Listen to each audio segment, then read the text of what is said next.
तो जैसा कि आप सभी जानते हैं, कल धनतेरस है। विशेष तैयारियां हम सब अपने घरों में इसके लिए करते हैं। ऐसे में सबसे पहले तो किस मुहूर्त में कल धनतेरस की पूजा होनी चाहिए, किस मुहूर्त में धनतेरस पर दीपदान होना चाहिए, क्या है धनतेरस की पूजा और दीपदान के शुभ मुहूर्त, ये पंडित जी से जान लेते हैं। पंडित जी, मैं ये भी एक चीज जानना चाहती हूँ इसके साथ साथ आपसे, धनतेरस हम क्यों मनाते हैं? क्योंकि हमें लक्ष्मी की प्राप्ति हो, ये तो हम लक्ष्मी पूजन भी करते हैं दीपावली के दिन, तो उसके एक दिन पहले धनतेरस का महत्व क्यों? ये धनतेरस धन्वंतरी जयंती के रूप में मनाई जाती है। धन्वंतरी भगवान के ही अवतार धन्वंतरी हैं, जिनसे आयुर्वेद का प्राकट्य हुआ। और आयुर्वेद जो है स्वास्थ्य और जीवन के लिए परम कल्याणकारी है। अगर जीवन स्वस्थ न हो तो लक्ष्मी की चाहे जितनी कृपा हो सब बेकार है। बिल्कुल। गोस्वामी तुलसीदास जी कहते हैं कि तुलसी धन धाम शरीर से। अगर शरीर आपका स्वस्थ है तभी सब कुछ ठीक है, अगर शरीर आपका स्वस्थ नहीं है तो कुछ भी ठीक नहीं है। तो ये धनतेरस को धन त्रयोदशी और धन्वंतरी जयंती भी कहते हैं। तो कुबेर जी की पूजा क्यों नहीं करते? कुबेर जी की पूजा इसलिए नहीं करते हैं कि जब पहले महालक्ष्मी की पूजा होगी तभी साथ में कुबेर की पूजा होगी। कुबेर जो है वो लक्ष्मी जी के सचिव हैं, वो लक्ष्मी जी के सेक्रेटरी हैं। बिना महालक्ष्मी के कृपा कटाक्ष के कुछ भी कुबेर की करने की हैसियत नहीं है। जब महालक्ष्मी किसी के ऊपर कृपा कटाक्ष करती हैं तो कुबेर उस तरह का, कुबेर जो है एक कहा है ना हुक्मी की रकमी, तो कुबेर हुक्मी हैं, उनको जैसा हुक्म मिलेगा, महालक्ष्मी का जैसा इशारा मिलेगा वैसा ही वो कर सकते हैं। वो स्वतंत्र नहीं है, वो महालक्ष्मी के अधीन है। इसलिए धन्वंतरी जयंती मनाई जाती है। ठीक है पंडित जी, अब शुभ मुहूर्त की चर्चा कर लेते हैं। कितने बजे पूजा करनी है, दीपदान का विशेष शुभ मुहूर्त क्या है, ये तमाम चीजें दर्शकों को बता दीजिए। देखो आशा, जब लोग मुहूर्त की बात सोचते होंगे तो सोचते होंगे कि ऐसा क्यों होता है कि 2 घंटे के लिए मुहूर्त आता है, ऐसा क्यों होता है कि 1 घंटे के लिए मुहूर्त आता है, पूरे दिन क्यों नहीं होता है। अच्छा, ये भी सोचते हैं पंडित जी कि शुभ दिन होता है, ऐसे कोई भी जिस दिन विशेष, तो पूरे दिन ही शुभ क्यों नहीं होता? हाँ, ये बात भी सोचने वाली है। और ये भी लोग सोचते हैं कि यार शादी के मुहूर्त साल में केवल 10-20 क्यों होते हैं, मुंडन के मुहूर्त 2-4 क्यों होते हैं, गृह प्रवेश के मुहूर्त कम क्यों होते हैं। इन सब चीज़ों के पीछे जब आप जाओगे ना तो इसका एक बहुत बड़ा ज्योतिषीय कारण है। ज्योतिषीय कारण ये है कि किन किन महीनों में, सूर्य के किन किन महीनों में कौन कौन से शुभ कार्य करने चाहिए, क्योंकि उस समय सूर्य का क्या प्रभाव रहता है पृथ्वी पर, उसके आधार पर जो है वो निश्चित किया गया है। दूसरी बात, जब आप सो करके उठेंगे ना तो पूरे भारत में, पूरे विश्व में जब आप सो कर उठेंगे जिस दिन, तो जिस नासिका से स्वर चलना चाहिए उसी नासिका से स्वर आपका चलता होगा और सबका चलता होगा।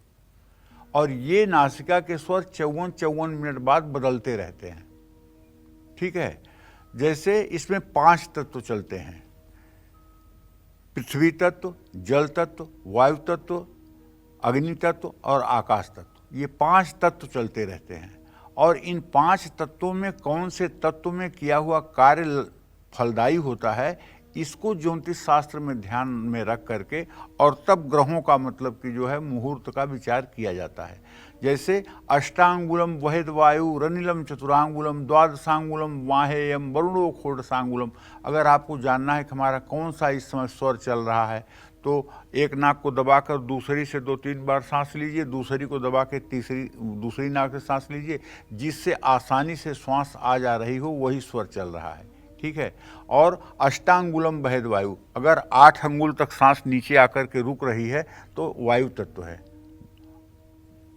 रनिलम चतुरांगुलम, अगर 4 अंगुल तक ही वायु आकर के रुक रही है तो ये अग्नि तत्व है।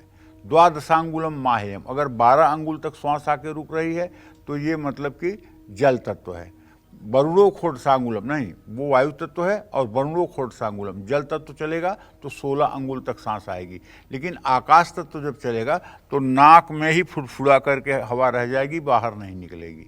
इस तरह से ये 5 तत्व हमारे यहाँ हैं। तो बेहतर कौन सा? सब बेहतर हैं, लेकिन किसमें क्या करना चाहिए ये सोचने की बात है। जैसे किसी का मतलब कि दाहिना स्वर चल रहा हो और उसमें अग्नि तत्व हो तो उस समय पूरी धरती की ताकत उसको डराने के लिए लग जाए, वो डर नहीं सकता है। इसी तरह से जब दाहिना स्वर चल रहा हो उस समय अगर आप कोई भी भोज्य पदार्थ ग्रहण करते हैं तो निश्चित रूप से वो तुरंत डाइजेस्ट हो जाएगा। दाहिना स्वर चलता हो उस समय आप शौच के लिए जाएंगे तो 1 मिनट के अंदर आपका पेट साफ हो जाएगा। बायां स्वर चलता हो उस समय आप पानी पिएंगे तो पानी आपके लिए अमृत हो जाएगा। ठीक है, तो इस तरह से स्वर का विचार है और पूरा एक स्वर विज्ञान है। उसी स्वर विज्ञान को आधार मान करके मुहूर्तों का निर्माण किया गया है। अच्छा, ठीक है। और हमारे यहाँ 3 प्रकार के लग्न हैं, चर, स्थिर, द्विस्वभाव। चर लग्न जो होता है उसका स्वभाव चलायमान है, स्थिर लग्न जो होता है उसका स्वभाव है स्थिर रहना, और द्विस्वभाव लग्न जो है वो 15 डिग्री तक चलायमान रहता है और 15 डिग्री तक स्थिर रहता है।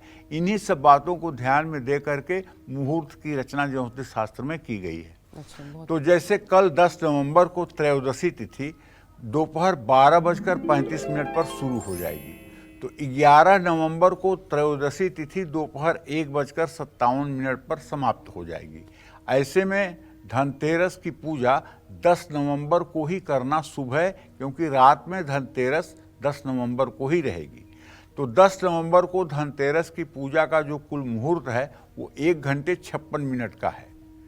कल 10 नवंबर की शाम 5:47 से शाम 7:43 तक आप धनतेरस की पूजा कर सकते हैं। कल 10 नवंबर को प्रदोष काल में धनतेरस की पूजा करना बहुत शुभकारी माना जाएगा, अर्थात कल 10 नवंबर को प्रदोष काल कल शाम 5:30 बजे से 8:08 तक होगा। कल स्थिर लग्न अर्थात वृषभ लग्न में भी धनतेरस की पूजा की जा सकती है। वृषभ लग्न का समय 5:47 से 7:43 तक होगा। तो कल धनतेरस पर यमराज के लिए भी दीपदान किया जाता है, जो अपने घर के दक्षिण दिशा में जलाया जाता है। और यम दीपदान करने का कुल मुहूर्त 1 घंटे 19 का है। यम के लिए जो दीप आप निकालें वो 5:30 बजे से 6:49 के अंदर निकालें। कल शुक्र प्रदोष व्रत भी है। जय मां विंध्यवासिनी। यानी जो सबसे शुभ समय है और कुल मिलाकर के सारे काल इसी के बीच में पड़ रहे हैं पंडित जी, वो 5:30 से लेकर के कल शाम 8:08 तक सारे शुभ काम। ये आपको पंडित जी ने बता ही दिया कैसे विभाजित करना है, कब यम का दीप जलाना है, उसके लिए कौन सी विशेष अवधि है, और ये विशेष अवधियां, इससे जुड़ी जानकारियां आप स्क्रीन पर भी लगातार देख सकते हैं। तो कल धनतेरस है और आपको पूजा के मुहूर्त बता दिए पंडित जी ने। अब किस मुहूर्त में करनी चाहिए धनतेरस की खरीदारी, ये भी विशेष हो जाता है पंडित जी। हर काम मुहूर्त के हिसाब से हो तो अति शुभता देने वाला, तो खरीदारी करने का शुभ मुहूर्त क्या है?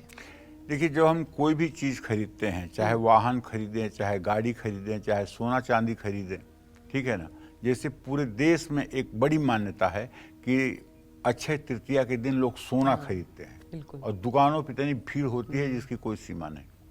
उसी तरह से धनतेरस पर मार्केट में इतनी भीड़ होती है जिसकी कोई सीमा नहीं।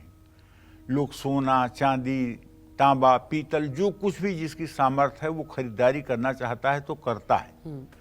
तो इसके पीछे भी बहुत बड़ा लॉजिक है, उसके पीछे बहुत बड़ा विज्ञान छिपा हुआ है, क्योंकि इस दिन इतनी शुभता होती है कि हर वस्तु में महालक्ष्मी का वास होता है। और जो व्यक्ति इसको श्रद्धा से ले जाकर अपने घर में पवित्रता से स्थापित करता है, उसके यहाँ बिना कहे महालक्ष्मी की कृपा बरसने लगती है। जैसे अब ये मोटी सी बात समझो, कोई आदमी वृंदावन में रहता है लेकिन उसको कहीं कथा कहने वृंदावन से बाहर जाना है, ठीक है, तो अगर वृंदावन के इस शरीर का तो कोई भरोसा नहीं कि अगले मिनट क्या हो जाएगा। कहीं अगर शरीर छूट गया तो जिंदगी भर आप रहे वृंदावन, जहाँ कलयुग का प्रवेश नहीं है, और आप अंतिम समय में चले गए बाहर। तो अगर आप ब्रज की थोड़ी सी मिट्टी अपने साथ रख लें और श्यामा श्याम का थोड़ा सा चरणामृत अपने साथ रख लें, और आप चाहे जहाँ चले जाएं भूमंडल में, और वो ब्रज रज जरा सा माथे पर रोज लगाते रहें और चरणामृत जरा सा रोज पान करते रहें, तो आपको ब्रज में ही रहने का वो सारा सौभाग्य प्राप्त होगा, चाहे आप जितने दूर रहें। जैसे कोई भारतीय सैनिक विदेश में गया हो लड़ने के लिए और वहाँ शहीद हो जाए, तो उसे तिरंगे में लपेटकर भारत ही तो भेजा जाएगा।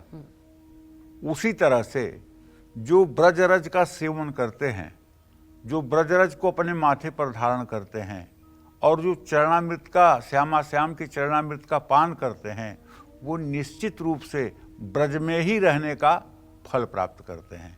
तो कहने का आशय ये है, इतनी मिट्टी पावन है वहाँ। इतनी मिट्टी पावन है वहाँ की। तो कहने का आशय ये है कि देखिए, जब हम शुभ मुहूर्त में कोई चीज़ ले आते हैं तो हमारे लिए सौभाग्यदायक हो जाती है। 10 नवंबर को धनतेरस की खरीदारी का जो मुहूर्त है उसे आप लोग सुन लीजिए। सुनना ये है आप लोगों को धनतेरस के शुभ मुहूर्त के बारे में।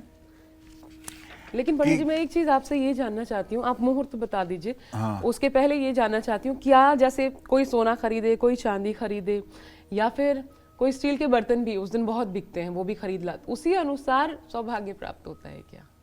देखो, ऐसा है बेटा, इसमें तो सामर्थ्य की बात है। हाँ। इसमें हमारे शास्त्रों में लिखा हुआ है, सामर्थ्य की बात है। अगर हमारा पॉकेट, हमारी जेब, हमारी आर्थिक स्थिति जिस तरह से अलाउ कर रही है, हम उसी तरह का सामान खरीदेंगे। ठीक है ना? तो अब जैसे मुझे देख लो, मैं तो बहुत दिनों तक केवल मतलब कि धनतेरस के दिन चम्मच खरीदता था। अच्छा। चम्मच खरीदता था। जी। और अब धनतेरस के दिन मैं कलम खरीदता हूँ। ठीक है, धनतेरस के दिन कलम खरीदता हूँ, इसलिए कि उससे पूरे साल लोगों का भाग्य लिखा जाता है। तो कहने का मतलब, जैसे 10 नवंबर को धनतेरस को खरीदारी का मुहूर्त जो मैं बताना चाहूँगा आप लोगों को, वो जान लीजिए। कल 10 नवंबर को दोपहर 12:35 से ये धनतेरस का जो मुहूर्त है वो है कल दोपहर 12:05 से दोपहर 1:26 तक। और चर मुहूर्त है कल शाम 4:09 से शाम 5:30 तक। अभिजीत मुहूर्त है कल सुबह 11:43 से दोपहर 12:26 तक। विजय मुहूर्त है कल दोपहर 1:53 से 2:37 तक। और गोधूली मुहूर्त है कल शाम 5:30 बजे से 5:57 तक। इनमें से किसी शुभ मुहूर्त पर आप धनतेरस की खरीदारी कर सकते हैं, जो आपके भाग्योदय में 4 चांद लगाएगी, इसमें कोई संशय नहीं है। जय मां विंध्यवासिनी।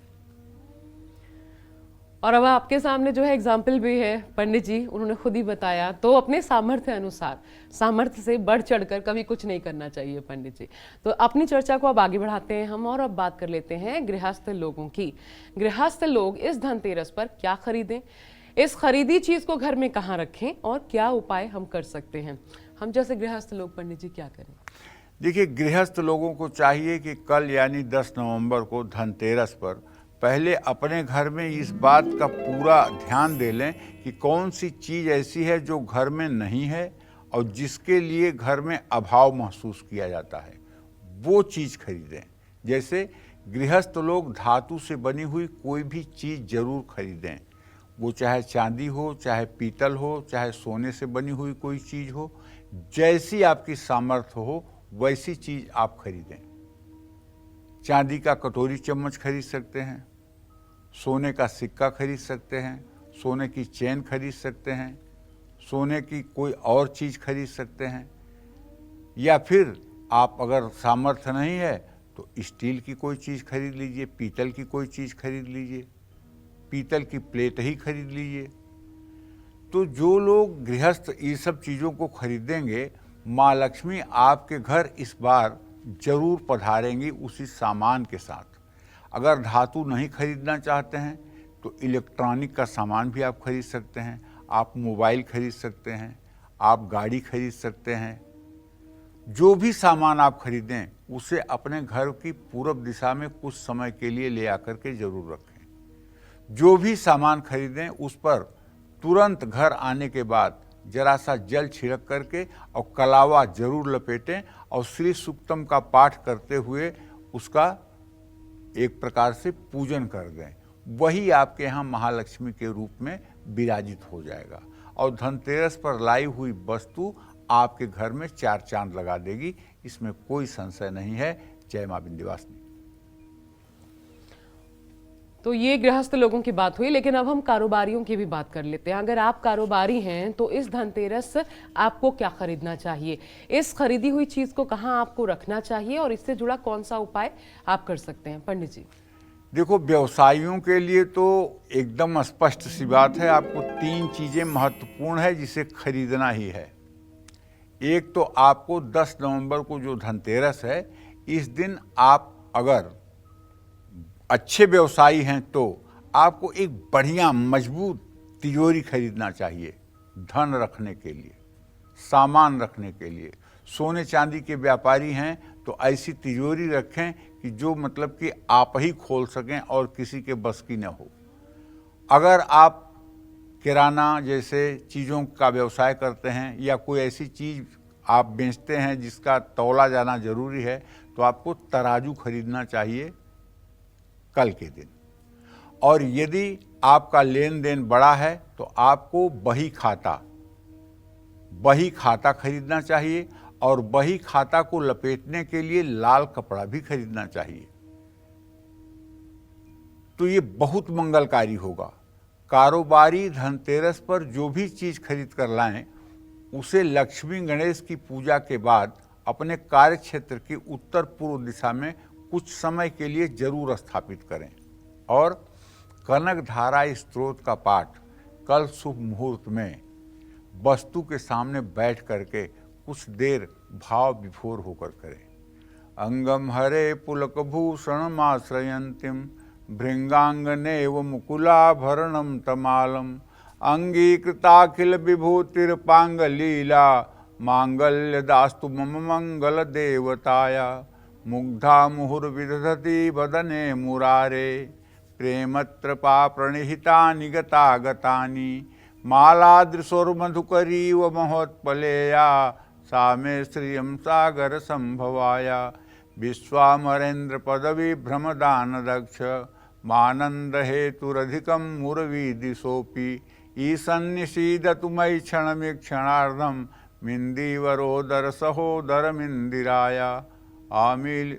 तो कहने का मतलब श्री सूक्त के जो 19 मंत्र हैं, इन्हें अगर आप भाव विभोर होकर के पाठ करेंगे और महालक्ष्मी का ध्यान करेंगे, महालक्ष्मी का जो चित्र है उसे आप अपने हृदय में एक बार देखिए कि आपके हृदय में वो चित्र है। इस तरह से अगर आप ध्यान करेंगे और हर समय नित्य आप ध्यान करेंगे, अगर आप पुरुष हैं तो आप गरीबी का दंश अगर झेल रहे हैं तो हाथ जोड़कर कहिए कि हे माँ, क्या तूने मुझे दरिद्रता झेलने के लिए ही धरती पर पैदा किया है? और तेरे जैसी सामर्थ्यशाली माँ के रहते हुए बेटा इतना ज़्यादा दुर्भाग्य की ठोकरें खा रहा है। मुझे सद्बुद्धि दे माँ, जिससे मैं अपने उत्तरदायित्व का निर्वाह कर सकूं और तेरे चरणों में हमारी हर समय रति बनी रहे और मैं अपने उत्तरदायित्व का ठीक से निर्वाह कर सकूं। पुरुषों को ऐसी प्रार्थना करनी चाहिए। महिलाओं को प्रार्थना करनी चाहिए कि हे जगत जननी जगदम्बा, तुम मेरी माँ हो। तुमने किस प्रयोजन से मुझे इस धरती पर भेजा है मैं नहीं जानती हूँ, लेकिन ये मैं ज़रूर जानती हूँ कि माँ, तू जैसी दयालु माँ है तो मुझे और मेरे परिवार को हर समय अपने आशीर्वाद से सराबोर रखो माँ। माँ, आपका 1 मिनट का भी विस्मरण हमारे लिए बहुत दुखदायी हो जाता है, इसलिए आपका स्मरण सतत हमारे और हमारे परिवार पर बना रहे और हमारे परिवार के लोग शुद्ध बुद्धि के साथ धर्म और देश का जिसमें उत्थान हो ऐसा आचरण करें। ऐसा कृपा, ऐसा आशीर्वाद बनाए रखना माँ। तो इस तरह से जब प्रार्थना की जाएगी तो आप निश्चित मानिए प्रार्थना में बहुत ताकत होती है। प्रार्थना से बढ़कर के किसी चीज में ताकत नहीं होती है। जो ताकत प्रार्थना में होती है वो ताकत किसी चीज में नहीं होती है।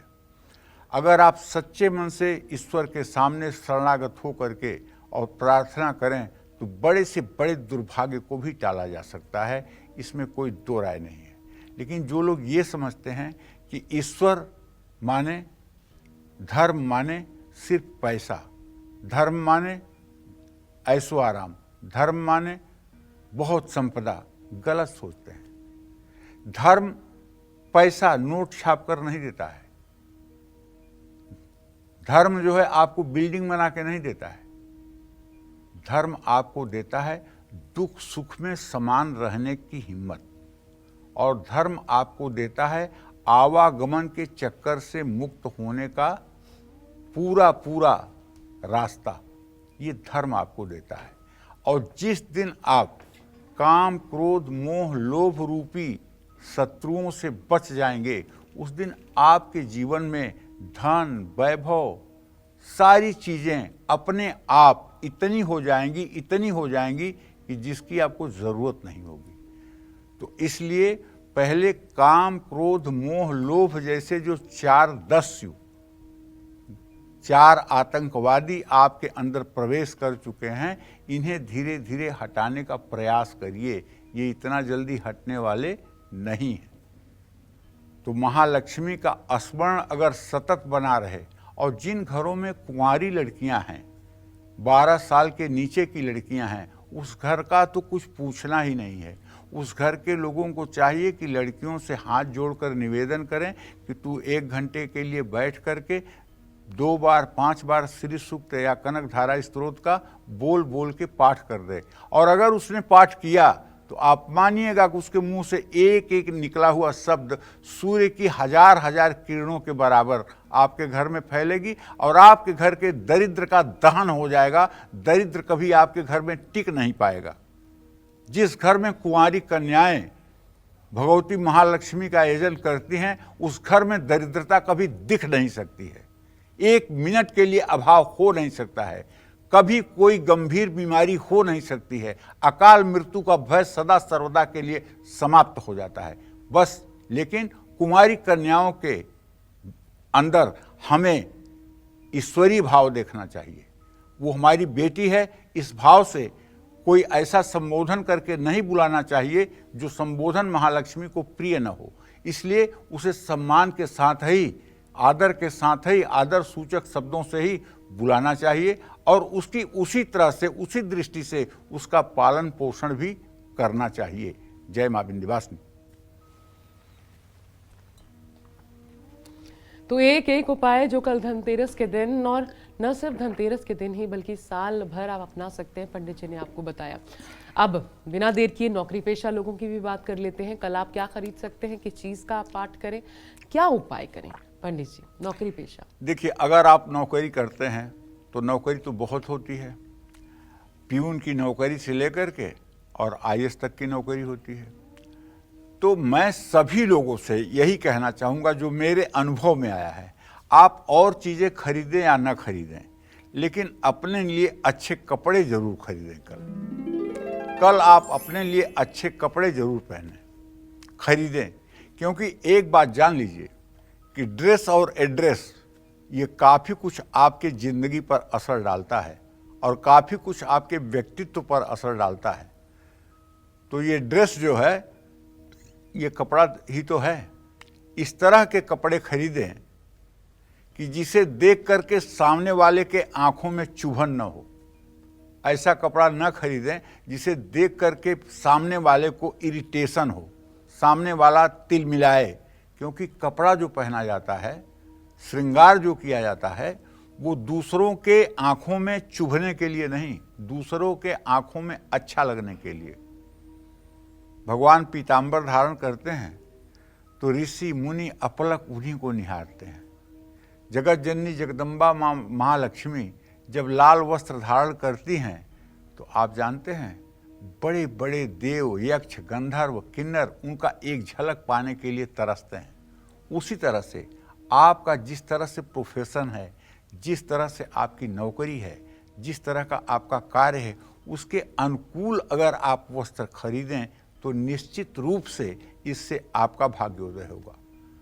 सुनहरे या नीले रंग का बहुत महत्व है, लेकिन नीले में गाढ़ा नीला रंग जो है वो कम ठीक है, हल्का नीला रंग ज़्यादा ठीक है, और काले रंग से तो परहेज करना ही चाहिए। कपड़े खरीद करके लक्ष्मी, गणेश, कुबेर या धन्वंतरी भगवान के सामने अर्पित करें।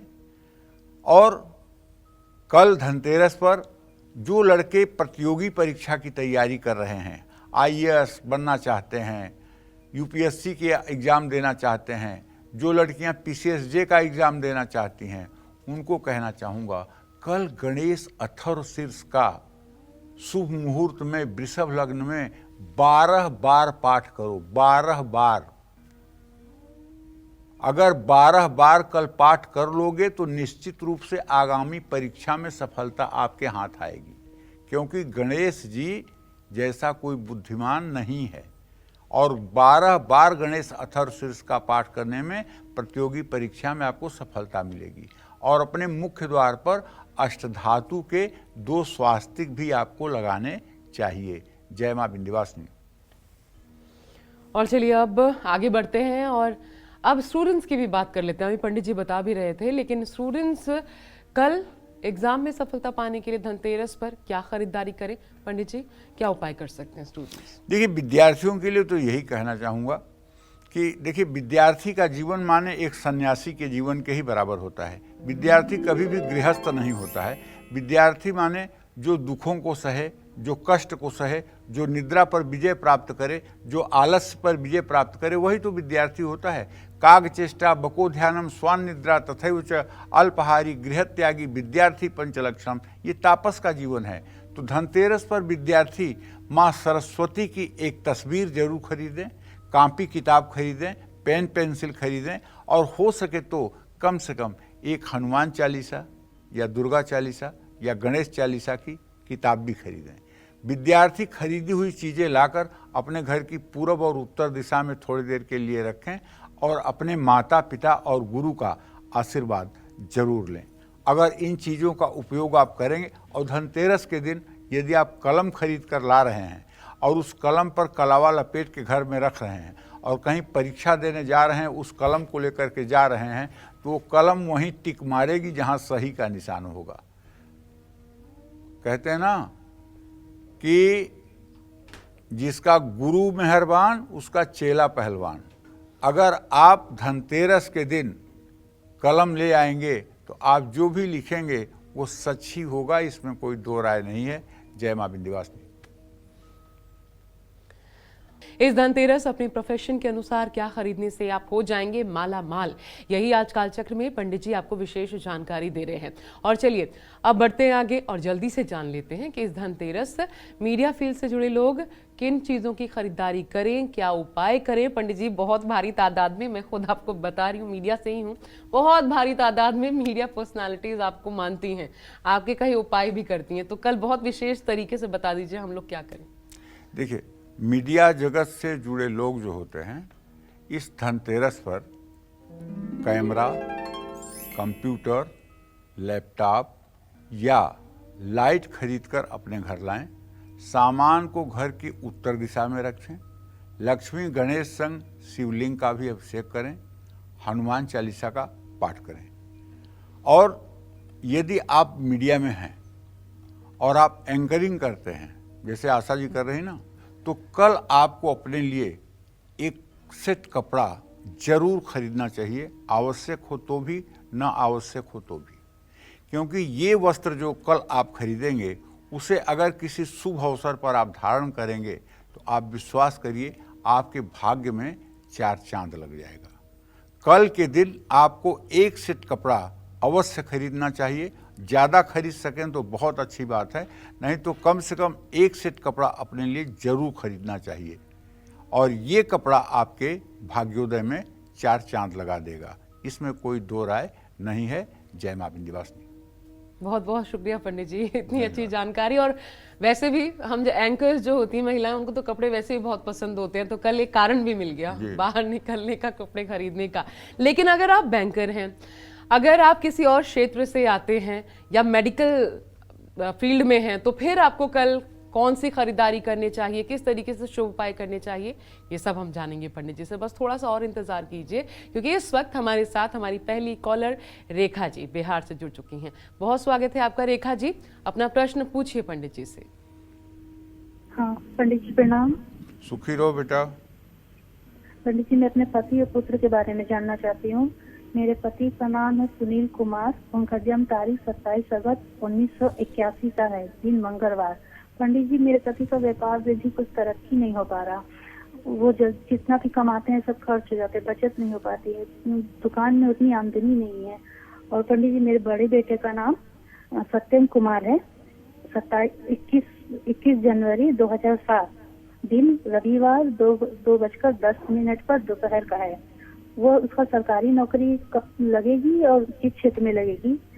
और गुरुजी मेरे बड़े बेटे का ना शरीर में बहुत खुजली होती रहती है, बहुत दवाई कराई, ठीक नहीं हो रहा। गुरुजी कोई उपाय बताइए।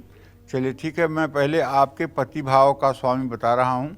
जो आपने प्रश्न किया है, आपके पति भाव का स्वामी मंगल है और उससे दशम भाव का स्वामी जो है शनि है। मंगल और शनि की पंचम नवम दृष्टि है। आपके पति का व्यवसाय बिल्कुल ठीक चल रहा है, इसमें कोई दो राय नहीं है। हाँ, जहाँ तक आय और व्यय की बात है तो उसके लिए धन संचय होता रहे, उसके लिए थोड़ा सा आपको उपाय करना चाहिए। आपको उपाय ये करना चाहिए कि आप उनकी शक्ति हैं, आप उनकी धर्म पत्नी हैं तो आप उनकी शक्ति हैं, आप उनकी ऊर्जा हैं, ऊर्जा स्रोत हैं। आपको चाहिए कि आप 5.25 किलो चावल तौल करके हल्दी में रंग करके और उसे दिवाली के दिन अपने घर में किसी सुरक्षित स्थान पर रख लीजिए। लेकिन ये सारे चावल साबुत होने चाहिए। और एक दक्षिणावर्ती शंख कल धनतेरस पर खरीद लीजिएगा। और श्रीम एक मंत्र है, इस श्रीम मंत्र को बोलते हुए सुबह शाम 2-2 घंटे उस शंख में एक एक दाना आप चावल डालिएगा। 16 बार ये शंख भर करके और 16 बार ये चावल किसी लाल कपड़े में डालिएगा। इतना करते करते आपके घर की पूरी परिस्थिति यू टर्न कर जाएगी। पैसे की कभी जिंदगी में कमी नहीं होगी। अभाव नाम का कोई चीज़ आपके जीवन में टकराएगा नहीं। बस आपको यही करना है जो मैंने आपको बताया। जो आपने अपने बेटे के सरकारी नौकरी के बारे में प्रश्न पूछा है, तो देखो, आपके पुत्र भाव का स्वामी शनि और उसके आजीविका भाव का स्वामी शुक्र है। दोनों का सदाष्टक योग है। मुझे नहीं पता कि क्यों सरकारी नौकरी के बारे में तुम पूछ रही हो, क्यों इतना इंटरेस्ट सरकारी नौकरी के बारे में है। क्योंकि एक तो इस समय ना तो सरकारी नौकरी बच रही हैं और ना ही मतलब कि जो है सरकार में कहीं काम बच रहा है। सारी चीज़ों का प्राइवेटीकरण हो रहा है। तो इस मानसिकता से बाहर निकलो। बेटा आपका खुशहाल रहेगा, इसकी गारंटी दे सकता हूँ। बेटा आपका सफल रहेगा, इसकी गारंटी दे सकता हूँ। लेकिन सरकारी नौकरी लगेगी, इसकी संभावना दूर दूर तक नहीं है। इससे आप उदास मत होइएगा। जय मां विंध्यवासिनी। पंडित जी, कई बार बड़ा कठिन हो जाता है। अभी जैसे आपने बताया 16 बार एक शंख में एक एक दाना डालिए, तो बड़ा कठिन होता है। देखो बेटा, ऐसा है, बिना तपस्या के कुछ प्राप्त नहीं होता। गंगा जी को धरती पर लाने के लिए भगीरथ ने 12,000 वर्ष तपस्या की थी। शिव जी को पति के रूप में प्राप्त करने के लिए 12,000 वर्ष तक सूखी बेल की पत्तियां खाकर पार्वती जी ने तप किया था। और तब भी पार्वती जी ने कहा था कि मैं करोड़ों जन्म लूं, तब भी हमारी रगड़ यही रहेगी, बरऊं शंभु न तरहूं कुमारी, कोटि जन्म लग रगड़ हमारी। या तो शिव को प्राप्त करूंगी या तो कुमारी रहूंगी। और लक्ष्मी, जिसके मतलब कि एक कृपा कटाक्ष से पूरा जगत मोहित होता है, उनको आप बुला रहे हो। और आप ये भी नहीं कर सकते कि 5-5.25 किलो चावल एक एक दाना श्रीम शब्द से, ये भी नहीं कर सकते। फिर आप सुखी किस बात के लिए रहना चाहते हो? क्यों सुखी रहना चाहते हो? तब जैसे जीवन बीत रहा है बीते। क्योंकि हमारे यहाँ सनातन धर्म में तपस्या की बहुत महत्व है। तप, ये वर्णमाला का 16वां अक्षर और 21वां अक्षर है। त जो है वर्णमाला का 16वां अक्षर है और प जो है वर्णमाला का 21वां अक्षर है।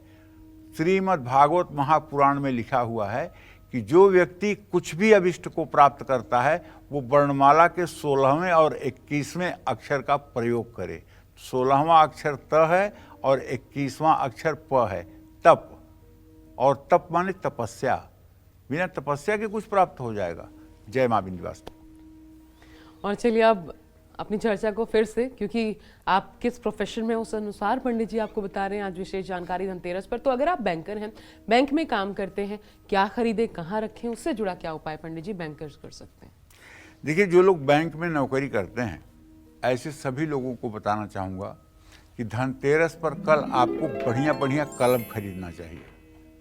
अच्छा, दूसरी बात, बैंकर्स जो भी हैं, हकीकत ये है कि उनको दूसरे विभाग के लोगों से ज़्यादा काम करना पड़ता है, समय से ज़्यादा देर तक बैंक में रुकना पड़ता है। टारगेट पूरा करने के लिए तनाव होना उनके जीवन में बहुत स्वाभाविक बात है। और पूरे जीवन अच्छा काम करें, अगर भूल बस एक गलती कोई हो जाए तो उसका पनिशमेंट जो है नर्क की यातना से ज़्यादा हो जाता है।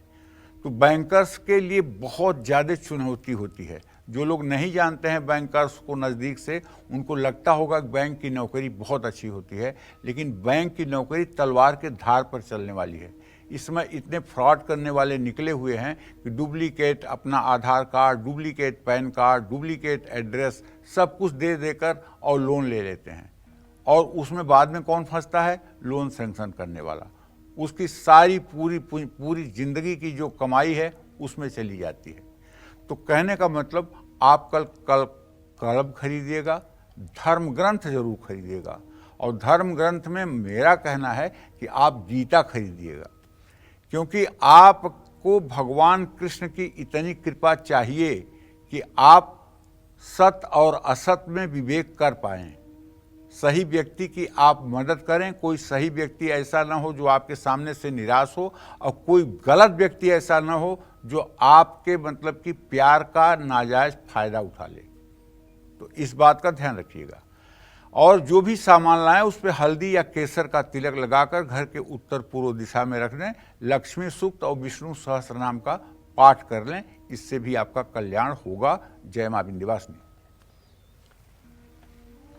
और अगर आप मेडिकल फील्ड से जुड़े हुए हैं, यानी इस धनतेरस अगर आप डॉक्टर हैं, मेडिकल प्रोफेशनल हैं, तो अगर इस फील्ड से जुड़े हैं, क्या खरीदें?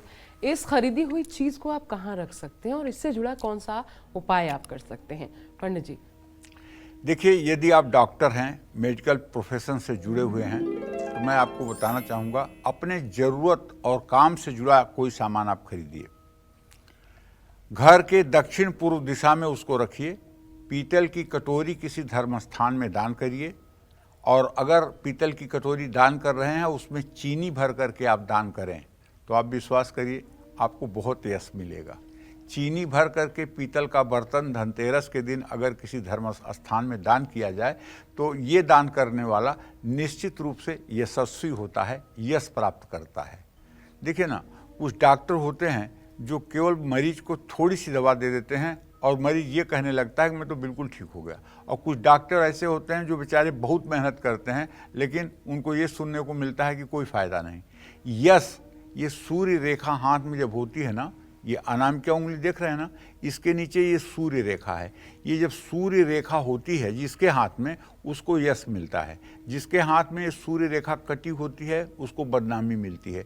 जिसके हाथ में ये सूर्य रेखा नहीं होती है और भाग्य रेखा कितनी भी लंबी हो तो जिंदगी भर ठोकर ही खाता है। इसलिए हाथ में सूर्य रेखा का बड़ा महत्व है। डॉक्टर हुए, वकील हुए, इन लोगों के हाथ में सूर्य रेखा जरूर होना चाहिए। अगर सूर्य रेखा है तो इनकी यश कीर्ति दिग दिगंतर तक फैलती है। आज डॉक्टर नरेश त्रेहन हैं मेदांता में, उनका नाम पूरे भारत में कौन नहीं जानता है कार्डियोलॉजिस्ट के रूप में।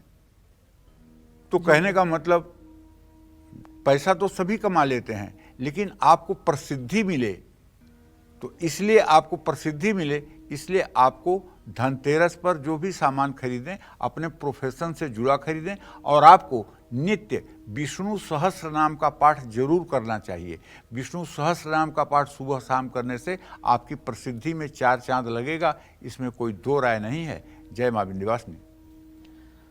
और खेल जगत से जुड़े हुए लोग कल क्या खरीद सकते हैं? धनतेरस पर क्या उपाय कर सकते हैं उससे जुड़ा? पंडित जी, खेल जगत से जुड़े लोग। देखिए, खेल जगत से जुड़े हुए लोगों को ये कहना चाहूँगा, अब बहुत से खेल हैं, कोई एक खेल तो है नहीं।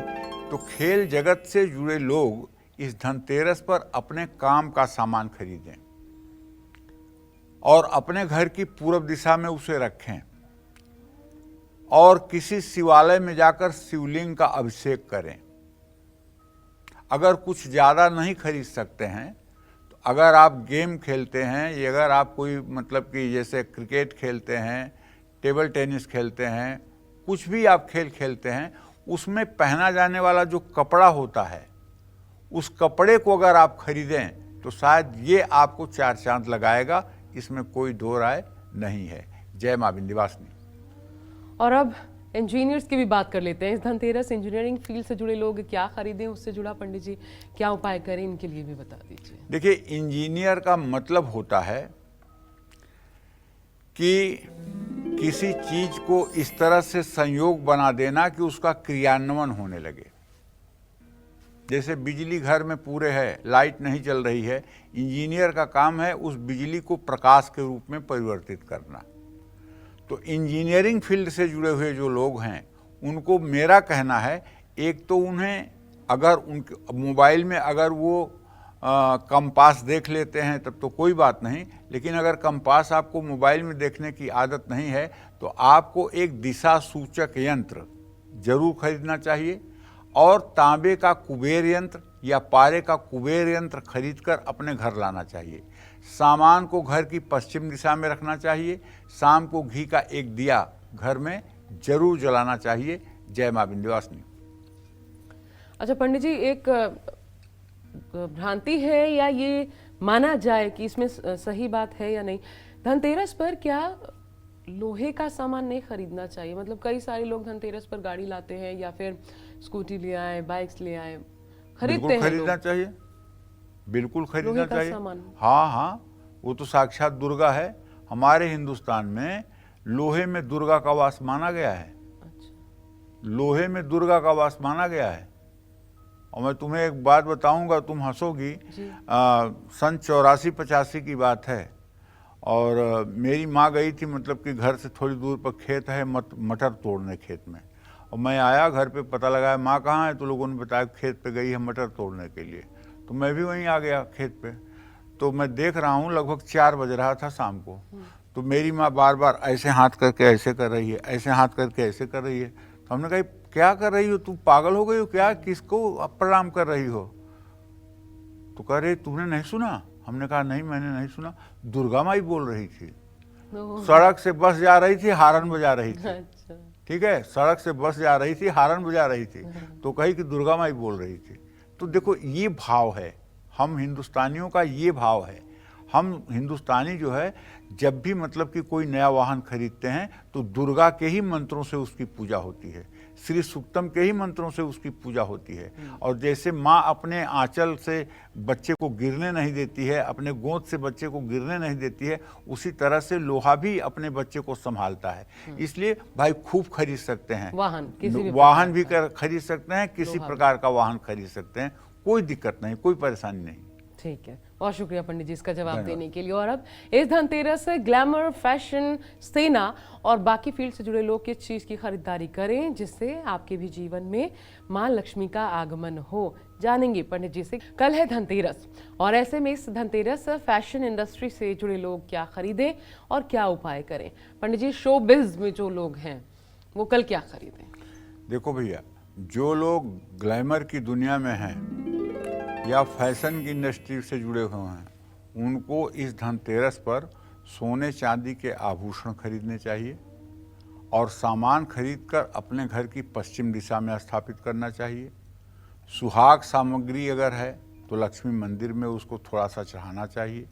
बिना जोड़ वाला तांबे का छल्ला भी अगर आप चाहें, अगर आप स्ट्रगल कर रहे हैं ग्लैमर की दुनिया में, तब आपको तांबे का एक बिना जोड़ वाला छल्ला, ये दाहिने हाथ की रिंग फिंगर में मंगलवार को सुबह हनुमान जी की पूजा करके धारण करना चाहिए। क्योंकि ग्लैमर सुनने में बड़ा अच्छा लगता है, लेकिन ग्लैमर की दुनिया में जो लोग हैं उन्हें कितना स्ट्रगल करना पड़ता है, उनके नज़दीक रहने वाला ही बता सकता है कि किस तरह से ग्लैमर की दुनिया में कोई स्थापित होता है। ये बहुत आसान चीज़ नहीं है। जय मां विंध्यवासिनी। और अगर आप सेना से जुड़े हुए हैं और बाकी प्रोफेशन से भी जुड़े हैं तो फिर क्या करें पंडित जी? सेना और बाकी प्रोफेशनल्स भी जो बचे हुए उनके लिए भी। देखिए, दुनिया के असली हीरो तो आप ही हैं, सेना के जवान। सही बात तो ये है कि आप अपने प्रोफेशन से जुड़े धनतेरस पर लक्ष्मी गणेश की प्रतिमा खरीद लीजिए, धातु का मेटल का कोई सामान खरीद लीजिए, स्फटिक का एक श्रीयंत्र खरीद के ले आइए, घर के लिए झाड़ू खरीद लाइए, पूजा के लिए कौड़ियाँ खरीद लीजिए। महंगा सामान अगर नहीं खरीद सकते हैं तो बर्तन जरूर खरीदिए और एक बर्तन में गंगा जल भर करके उसे अपने पूजा स्थान में जरूर रखिए। जय मां विंध्यवासिनी। चलिए अब बिना वक्त गंवाए जानते हैं धनतेरस के दिन किन चीजों का दान करने से आप पर बरसेगी मां लक्ष्मी की असीम कृपा और बढ़ेगी सुख संपत्ति और समृद्धि। पंडित जी, देखिए, धनतेरस पर सिर्फ खरीदारी ही नहीं बल्कि दान का भी विशेष महत्व है। इस दिन कुछ खास चीजों का दान करने से आप पर लक्ष्मी मां हर समय अपनी कृपा दृष्टि बना के रखेंगी। धनतेरस के दिन चांदी दान करने से व्यक्ति को सफलता और बड़ा लाभ मिलता है। अगर उद्योगपति हैं आप और बहुत अच्छे उद्योगपति हैं तो आपको अपने हर एम्प्लॉइज को एक एक चांदी का सिक्का देना चाहिए जिस पे गणेश लक्ष्मी ना बने हों। ऐसा चांदी का सिक्का आपको देना चाहिए। धनतेरस के दिन ज़रूरतमंद, अगर आप छोटे व्यवसायी हैं तो आपके यहाँ अगर काम करने वाले लोग हैं तो उनको पहनने के लिए कपड़ा आपको जरूर देना चाहिए और उसी ड्रेस में, ताकि वो आपके यहाँ आपके मतलब एम्प्लॉयमेंट में आने वाले सारे लोग उन कपड़ों का यूज कर सकें। धनतेरस के दिन जरूरतमंद व्यक्ति को अगर आप अन्नदान करते हैं जिनसे आपका कोई संबंध नहीं है, ऐसे व्यक्ति जो थोड़ा सा परिस्थिति से कमज़ोर हैं, अगर उनके लिए 10-15 दिन खाने के लिए राशन की व्यवस्था आप करके देंगे तो इससे भी महालक्ष्मी की कृपा आप पर बरसेगी। धन की देवी माँ लक्ष्मी और माँ अन्नपूर्णा इससे प्रसन्न होती हैं। धनतेरस के दिन घी का दान करने से व्यक्ति को सुख, संपत्ति, समृद्धि और खुशहाली मिलती है।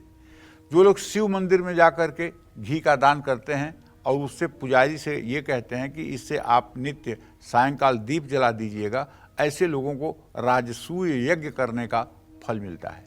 धनतेरस के दिन झाड़ू दान करने से आपको कभी भी पैसों की कमी नहीं होगी।